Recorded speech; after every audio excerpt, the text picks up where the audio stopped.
Hey folks, Panthers beat reporter Mike Kaye here with fellow Panthers beat reporter Alex Zietlow for the Charlotte Observer.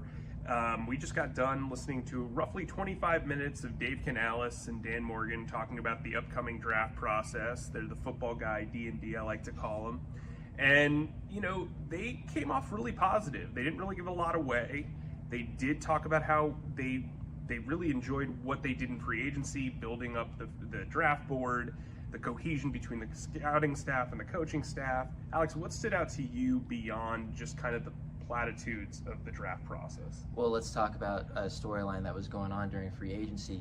The moment that Jadeveon Clowney came back to the Carolinas, back as a Carolina Panthers after becoming a household name in Rock Hill, he was like, hey, let's see if I can get my buddy from Rock Hill, Stephon Gilmore, to come with him.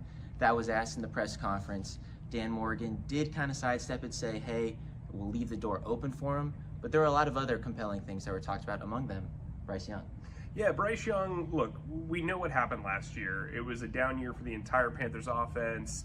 The Panthers gave up the second most sacks in the league.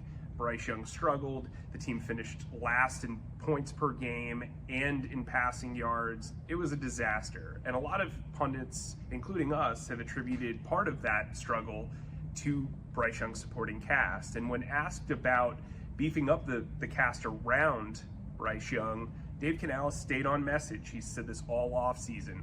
The Panthers want to build the best team possible. It's not all about just supporting Bryce Young, because the thought process is once the offense and defense are equipped to compete, Bryce Young will thrive as he did at Alabama.